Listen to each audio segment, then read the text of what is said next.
Unusual activity সম্পর্কে আমি গুরুত্বপূর্ণ আলোচনা করছি। আমার যারা কন্টেন্ট ক্রিয়েটর ভাই বোনেরা আছেন, ছোটো এবং বড় সবার প্রতি শ্রদ্ধা জ্ঞাপন করে আমি কিন্তু ভিডিওটা মেক করছি এবং আপনারা এখান থেকে শিখে কিন্তু কাজে লাগান, তাহলে আমি নিজেকে কন্টেন্ট ক্রিয়েটর হিসেবে কিন্তু আমি নিজের কাছে গর্বিত বোধ করব। অবশ্যই ভিডিওটা কন্টিনিউ করার চেষ্টা করবেন। আমার এই ভিডিওটা যেখান থেকে দেখছেন, আমার ইউটিউব চ্যানেলে দেখলে অবশ্যই চ্যানেলটিকে সাবস্ক্রাইব করে দিয়ে বেল বাটন অন করে পাশে থাকার চেষ্টা করবেন এবং আমার ফেসবুক পেজ থেকে দেখলেন অবশ্যই ফলো দিয়ে পাশে থাকবেন।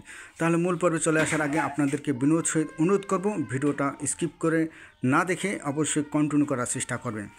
আনইউজুয়াল অ্যাক্টিভিটি সম্পর্কে অনেকে অবগত রয়েছেন এবং অনেকেই কিন্তু নেই, যার দরুন আমরা অনেক সময় আমাদের পেজ বা আইডিতে অনেক ধরনের সমস্যার সম্মুখীন আমরা হয়ে থাকি। বর্তমানে যে 25 সালের যে আপডেট হিসেবে কিন্তু অনেকের পেজ আইডিতে কিন্তু এই ধরনের আনইউজুয়াল অ্যাক্টিভিটির সম্পর্কে কিন্তু অনেক ইস্যু চলে এসেছে। আপনারা হয়তো বুঝতে পারছেন না যে আনইউজুয়াল অ্যাক্টিভিটিটা কী।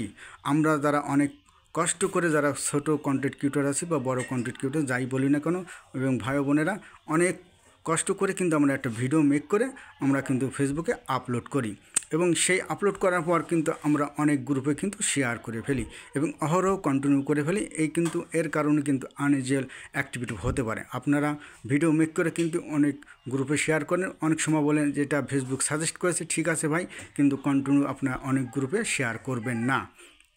এবং আমরা যারা কন্টেন্ট ক্রিয়েটর আছি অনেক সময় আরেকটি ভুল করে ফেলি, যে অন্যের পোস্টে যে কমেন্ট করি এবং কমেন্ট করার পর যে রিপ্লে কমেন্টগুলো করি, এটাও কিন্তু আনইউজুয়াল অ্যাক্টিভিটি হতে পারে। আপনারা এটা থেকে বিরত থাকবেন, সব সময় কিন্তু করবেন না, মাঝে মধ্যে করবেন, এটা কিন্তু এটা ঠিক আছে। এবং আর যারা আমরা কন্টেন্ট ক্রিয়েটর আছি অনেক সময় দেখছেন follow to follow, back to back লাইভে বলি, ভিডিওর মধ্যে কমেন্টের মাধ্যমে বলি, এই ধরনের কথা বলা থেকে বিরত থাকুন, নাহলে যে কোনো মুহূর্তে ইস্যু এসে আপনার পেজ আইডি ড্যামেজ হয়ে যাবে।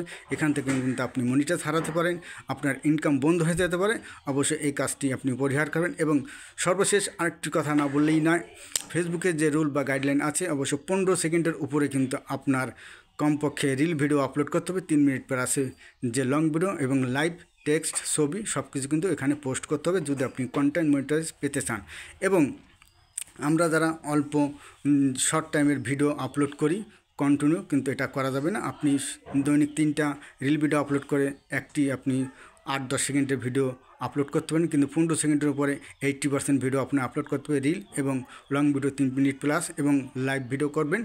এবং আপনারা যদি এখান থেকে সফলতা অর্জন করতে চান, এই জিনিসগুলো আপনারা অবশ্যই পরিহার করবেন। এবং সব পোস্টেই যে কমেন্ট করতে হবে, লাইক করতে হবে বা ফলো করতে হবে তা কিন্তু নয়।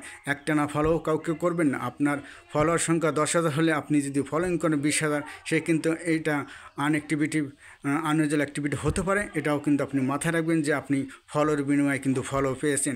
অবশ্যই এই কাজ থেকে পরিহার করবেন। বিষয়টা যদি ভালো লাগে, ভিডিওটা যদি ভালো লাগে, অন্য ভাই বোনদেরকে দেখার জন্য শেয়ার করে দেবেন।